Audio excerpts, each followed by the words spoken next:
himself to study and become a good citizen of this country. Sometimes I used to wonder, why did the Prime Minister give me the power ministry? But then I think it's possibly because he knew that my father had to study under a street lamp when he was doing his preparations for engineering college. Maybe it was a debt of that I had to pay back, and that is an opportunity for which I'll always be grateful to the Honourable Prime Minister. And all the programs have to be time-bound. Time-bound execution has been his hallmark. This was completed in 1,000 days. No delays. And projects are monitored. Projects are monitored at the ministerial level. We have a project monitoring group in our ministry which monitors all the infra projects.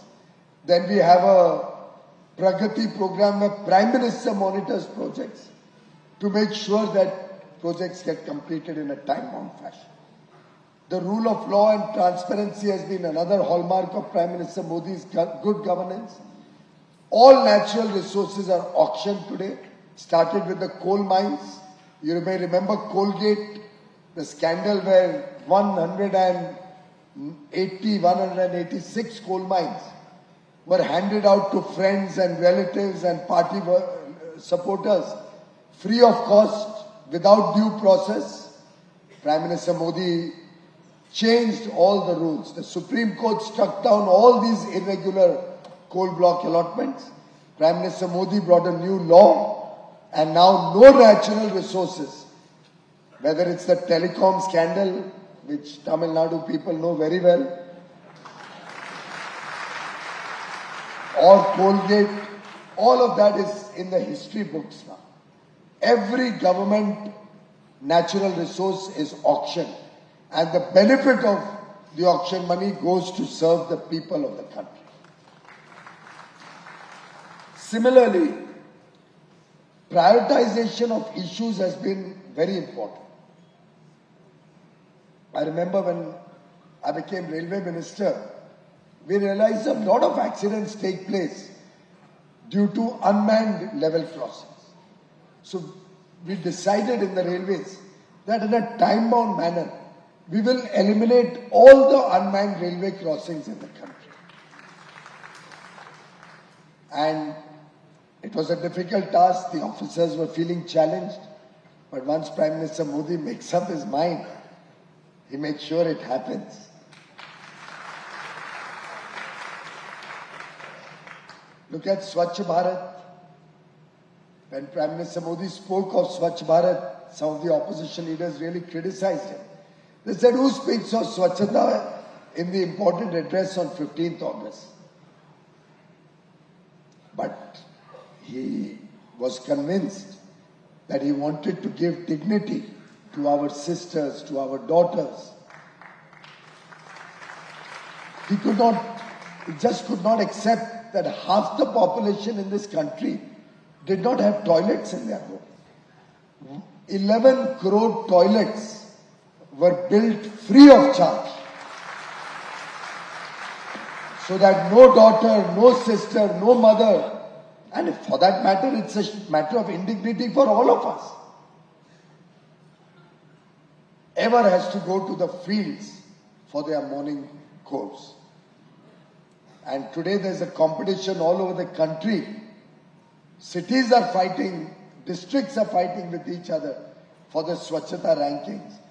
There's another matter that I think Chennai has slipped in the Swachhata ranking very sharply last year. And the government of Tamil Nadu will really have to perk up and get back up on the Swachhata rankings. It's very unfortunate that the slippage is not small, it's a steep slippage. And the government should really work towards getting back up the rankings. Accountability and monitoring has been very important as a good governance measure. Every project, there's deep monitoring. People are held accountable and responsible for their actions. And that has been something that every minister, every bureaucrat in the center has been trained to become more responsible, more accountable to the people of India. We have adopted technology in a big way in several initiatives. For example, GEM, the government e-marketplace. Now technology is used for all government procurement. Similarly, we've used innovative financing models so that government can take welfare and the benefits of social welfare to the people of India. You are all aware of the Jan-Dhan, Aadhaar and Mobile, the JAM Trinity, by which nearly 35 lakh crore worth of government support to the poor has reached the people through the electronic transfer. Our Kisans get Kisan Samman Nidhi direct into their bank account. 4 crore families got a free home. That money came directly into their bank account. Another 3 crore we are planning to do in these 5 years up to 2029. So imagine 7 crore families would have got money into their bank account to build their own home. And they'll be having a home with a kitchen, with a toilet, with cooking gas, electricity, water from a tap. 25% of the population of India will move out from a shack or from a tin shed or from a jhuggi jhopdi into a proper home. And we all know how important it is to have a proper home for our children to get good quality life, good quality education. And finally, friends, everything that Prime Minister Modi has done, he has believed in a partnership with all stakeholders. He has believed in consultation. He has believed in cooperative and collaborative working, whether with the states, cooperative federalism, whether with industry, in taking decisions which are good for industry.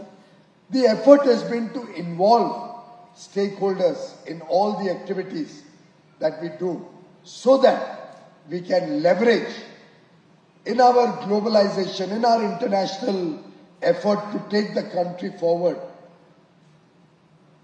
the demand of 140 crore aspirational Indians, the rule of law that democracy provides, the decisive leadership that Prime Minister Modi gives, the demographic dividend that an under 30 population, a young population, which is an asset for India today, the talent, the skills of our young population can take this country to greater heights to become a Viksit Bharat by 2047. These principles are the backbone of India's remarkable rise. The topic of today is the rise of India and the challenges.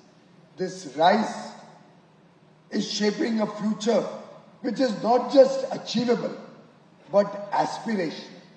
We aspire for an extraordinary future for the country. It is in this context that I believe RISE stands for resilience, for reform, R, I for innovation, for inclusiveness, inclusive growth, S for sustainability, for speed, skill and scale, the mantra of Prime Minister Modi, and E for empowerment, for entrepreneurship. And therefore, friends, these 10 principles have driven the 5 Ds and helped India rise in the last 10 years and will continue to help India in the next 22 years towards 2047 to become a prosperous nation. There are 6 areas that I'll briefly touch upon in which India's rise and our global foray can be seen. 1, India's rise in global leadership. 2, economy, manufacturing and investments. 3, innovation. 4, entrepreneurship. 5, infrastructure development and our development as a global superpower, global soft power. And 6, women-led development. Friends, the world today is seeing India's rise as a global superpower, as a globally recognized nation. our G20 summit with 220 meetings held all across the country in over 60 locations showcased to the world India as an emerging power. We became the voice of the global south. We brought Africa and the African Union as the 21st country in the G20. Our theme, Vasudhaiva Kutumbakam, the world is one family, resonated with all the global leaders. And our theme, one world, one future, one family.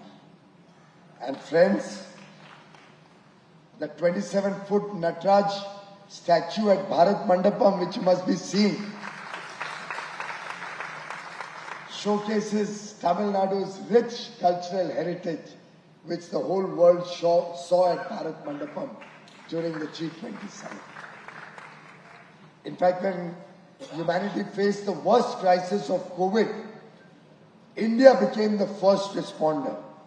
And through our Vaccine Maitri program, we provided free vaccines to over 150 less developed and developing nations.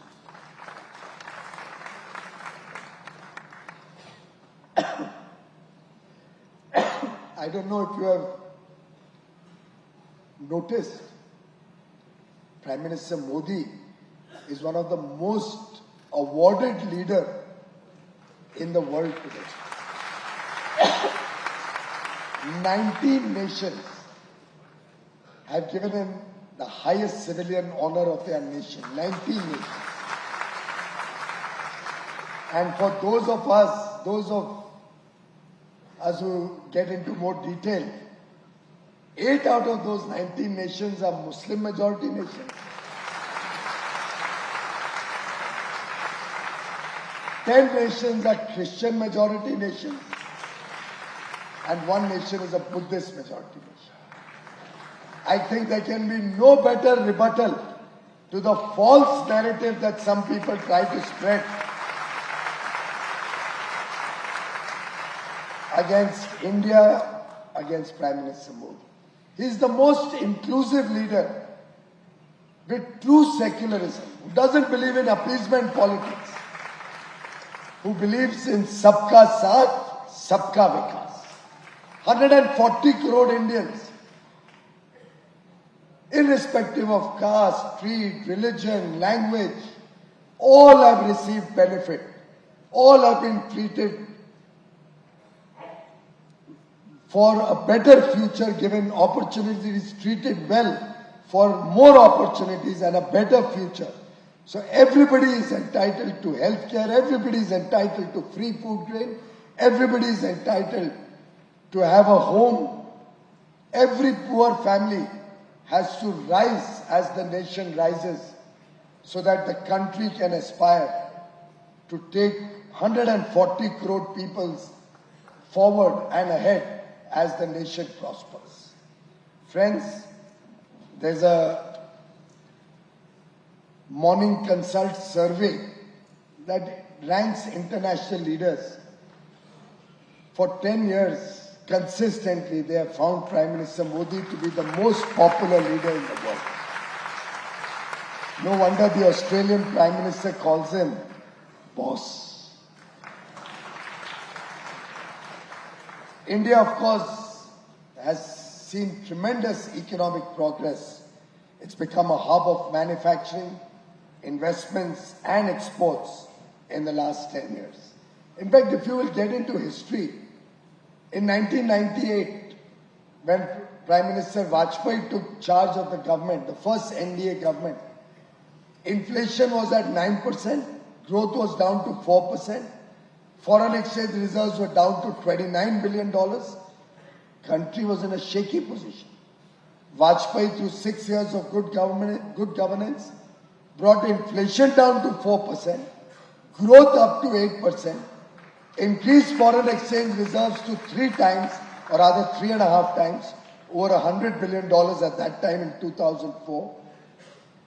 And Mr. Chidambaram, the first finance minister of the UPA government from 4 to 14, in his interim budget speech actually mentioned, and I quote, "The economic fundamentals appear strong and balance of payments is robust." This is a speech in his first speech after UPA came into government in 2004. However, every time the Congress comes into power, they mess up the economy. From 4 to 14, despite inheriting such a robust economy, they once again reduced us down to a fragile 5 country, one of the 5 weakest economies in the world. Growth came down back to 4.5%. Inflation rose again into double digits. Foreign exchange reserves were tottering, because of which they had to borrow $35 billion at very, very expensive rates internationally. And the same Mr. Chidambaram in 2014, in his parting budget, said, "I acknowledge that the Indian economy is challenged." He inherited a robust economy, left behind a challenged economy. And in 10 years, they were only able to take India from the 12th largest GDP to the 11th largest GDP in the world. What did Mr. Modi do in 10 years? He took India from the 11th largest GDP to the 5th largest GDP today.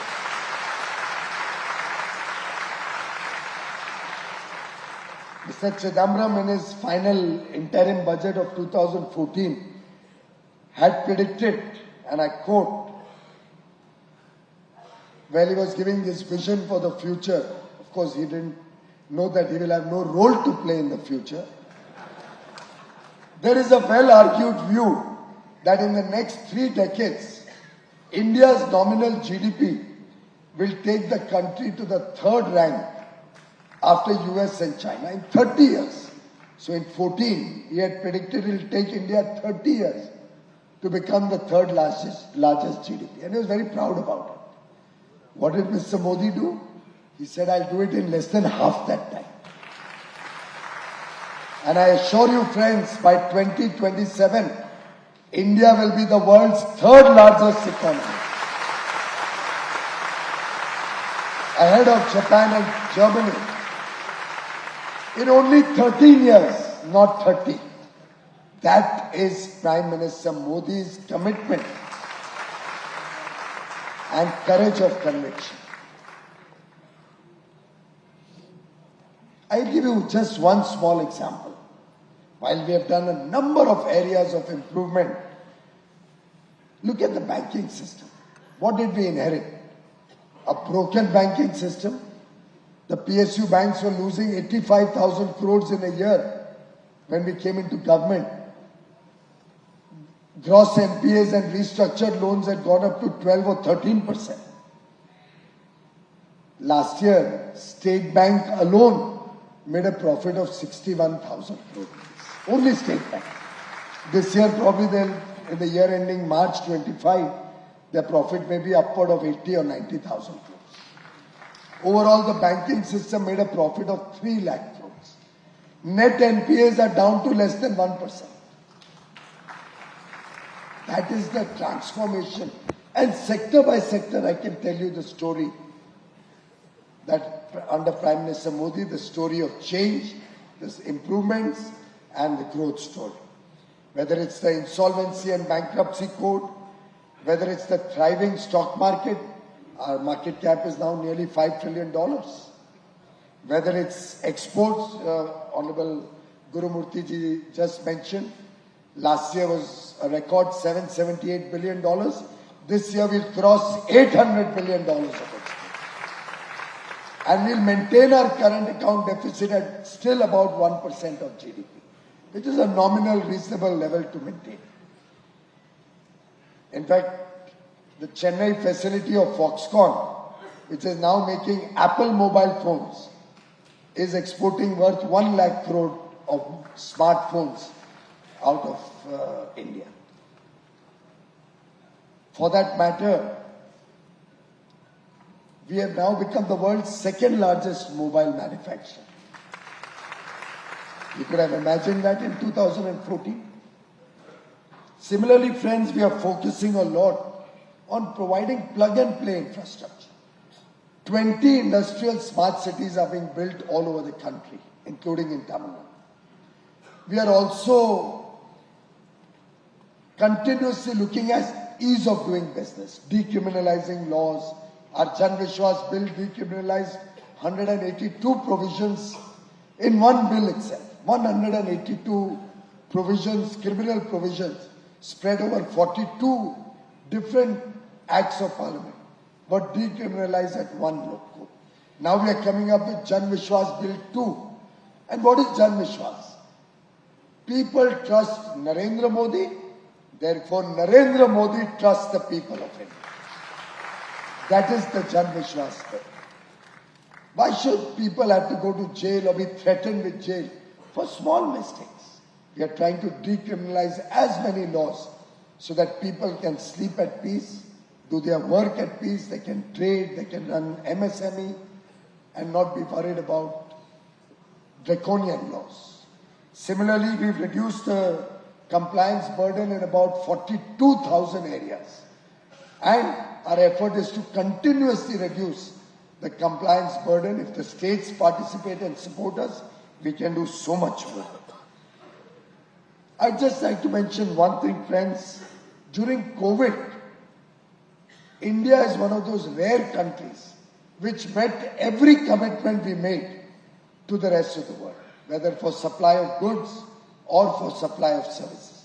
We quickly moved into homes, even during the lockdown, got broadband connectivity into homes, but not for a minute did anybody have to suffer for discontinuity of our commitment. And therefore, the world today looks upon India as a trusted partner. Vishwasniya Sajeda, trusted partner. And because they trust India, newer technologies, newer businesses, 1,600 global capability centers have been set up in India. 1,600. Fortune 500 companies are setting up offices in India, both to invest in India, creating jobs in India, and India today is serving the world. India today is making for the world. India today is designing for the world. India today is innovating for the world. Friends, I'm also involved in a number of free trade agreements. We are not doing free trade agreements like in the past. Every agreement is after extensive stakeholder consultation. Extensive. The agreements are fair, equitable, and balanced. In fact, when I did the agreement with Switzerland, Norway, Liechtenstein, and Iceland, EFTA bloc of 4 countries, I asked them, what do we get? You're a small country. We are not getting enough in return for opening up our economy to you. And for the first time in the history of free trade agreements, we now have a $100 billion commitment to invest in foreign direct investment from these countries, creating 10 lakh direct jobs and possibly 40-50 lakh indirect jobs in return for the free trade agreement. So every agreement is made to suit India's national interests.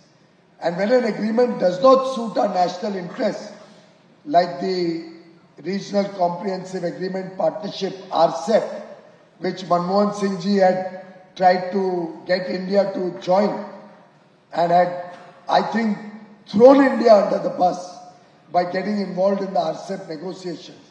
Prime Minister Modi in Bangkok on 4th November 2019 stood before 15 country leaders and refused to join RCEP because it was not in the best interests of our farmers, it was not in the interests of our MSME, it would have been a floodgate of Chinese goods coming into India, which he wanted to protect India from, and therefore we refused to join RCEP. India does international agreements on our terms.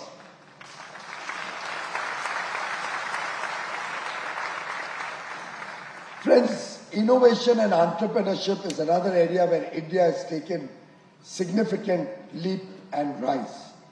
Our global innovation index ranking has improved from 81 to 39. Our digital India has laid the foundation, a solid foundation, due to which today 4G is available through the length and breadth of the country. 5G is going very fast across the country. We have already started developing our testbed for 6G in India, which will be indigenous technology. Startup India was launched on 16th January 2015. We'll celebrate 9 years day after tomorrow. We have 118 unicorns in India today. From 400 startups 9 years ago, we have 150,000 startups registered with the government. The Prime Minister rightly said, sky is not the limit. And now we are making a deep foray into space technologies. Chandrayaan-3's historic lunar South Pole landing. Nigar Shaji, a trailblazing woman of substance from Tamil Nadu, led Aditya L1 mission. ISRO's efficiency is so good that we make our spacecraft in less than a cost of a film. And we now aim to establish our own space station. At the same time, we are one of the best performing G20 countries when it comes to sustainability, the fight against climate change. Our hydrogen mission, our mission for circular economy, lifestyle for environment, the life mission that Prime Minister Modi offered the world, all of these are determining the world's sustainability programs today. Friends, in terms of infrastructure development, you are all witness to the growth of infrastructure. Our port capacity has doubled in the last 10 years. Our airports have doubled in the last 10 years from 74 to 158 now. It'll go up to 225 by 2029. 114 new inland waterways have come in. We have today a road network, a highway network, which is the envy of the world. The infrastructure in terms of metros, 1,000 kilometers of metros serving 25, 23 cities all over the country, making it the third largest, 23 cities, third largest metro network in the world. You have seen things like the coastal road in Mumbai, Atal Setu, 22-kilometer long bridge at the sea. There's Jozila Tunnel that is Asia's longest tunnel. World-class infrastructure is coming to India today. And this is what will define India's future growth story. This is what will attract millions of tourists to come to India and bring us foreign exchange. 100 Vande Bharats are already in operation. Sleeper Vande Bharat will be launched very soon. It's a story of continuous growth. 11 lakh crore rupees being spent on infrastructure in 1 year alone by the government. Friends, our rise as a global soft power has been seen by the whole world. Our achievements in sports, in culture, innovation. Look at Tamil Nadu's own contribution. Saturanga, chess, we are the powerhouse. Your own legends, Vishwanathan Anand, and the rising stars like Vikesh, the youngest world chess champion, and the golden siblings, Pragnananda and Vaishali, make the whole country proud.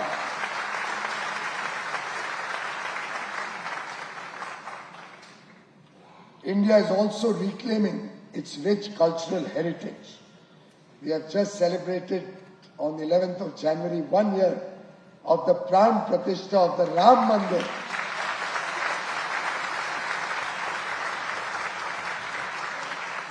A 500-year struggle which ended on 11th January, and before that, Prime Minister Modi's 11-day Anushthan in Tamil Nadu is truly memorable. Friends, our rise has seen women-led development. The empowerment of women has been the hallmark of Prime Minister Modi's good governance. They have always been the cornerstone of our development activities.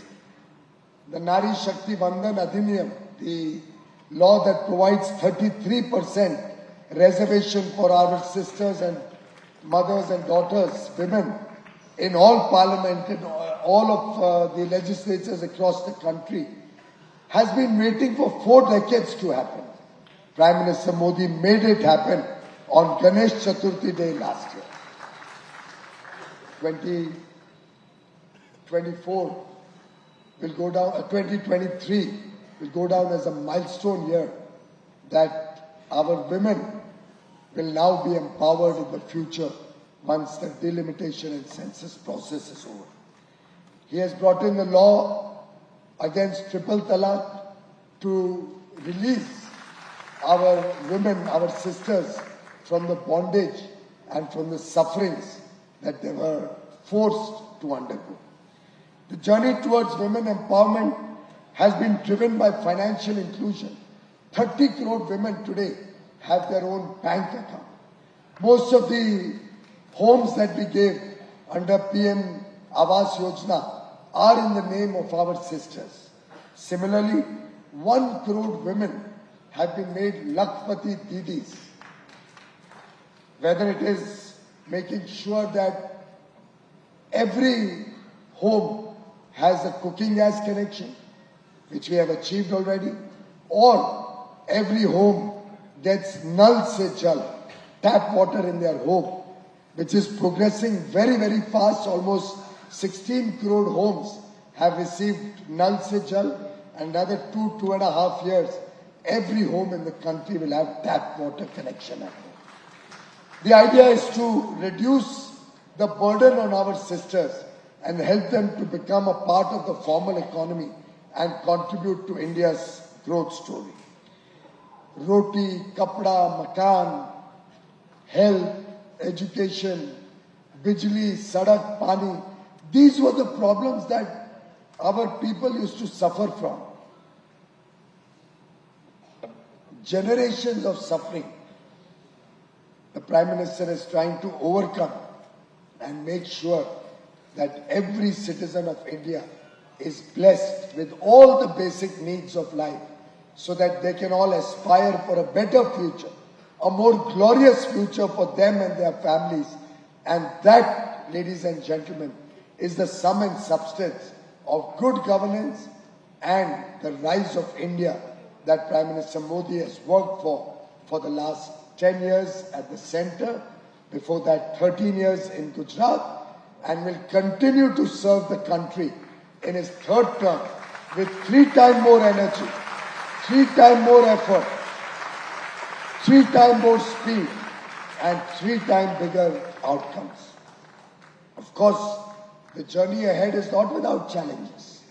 There are challenges within the country. There are challenges from outside the country. And very often, we have Chechens within our country, people who join with inimical forces, with forces against the interests of India overseas, and hurt the growth story, hurt the progress of India. Our progress faces opposition from those seeking to undermine our hard-earned gains and progress. Yet, India's resilience is so strong that we will overcome anybody, even if they go outside India and speak ill for India, even if they go outside India and join forces with the gangs who do not want to see the progress of India. The people of India will persevere. The people of India will give them a befitting rebuttal and take the country forward.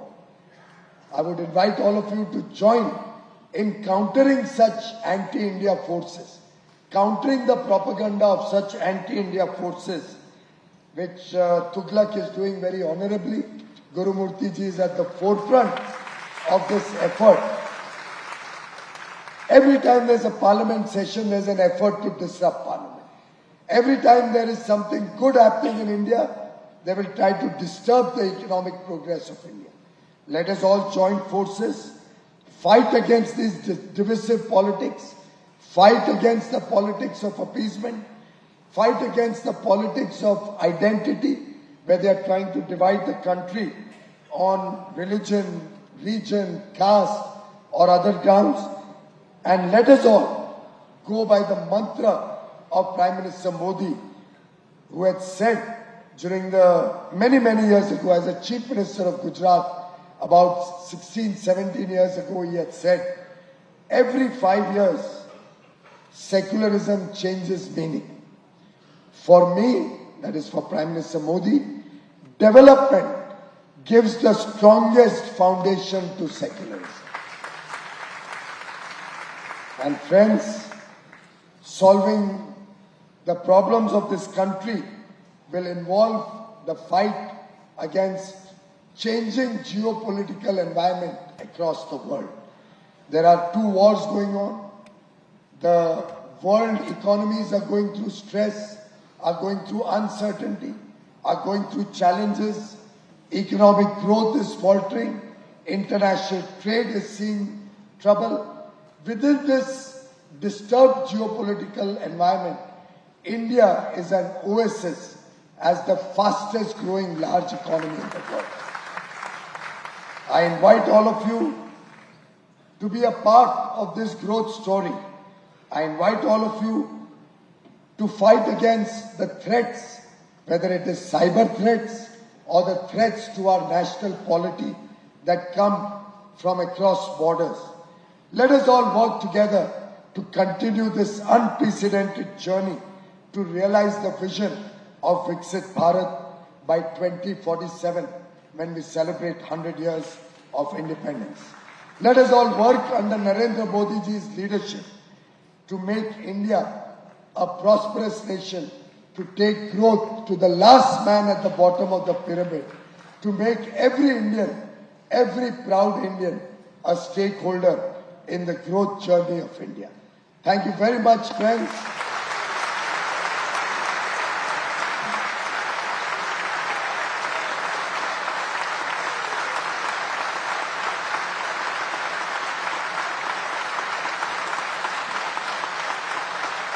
I want to invite all of you to give a round of applause for Mr. Gurumurthy,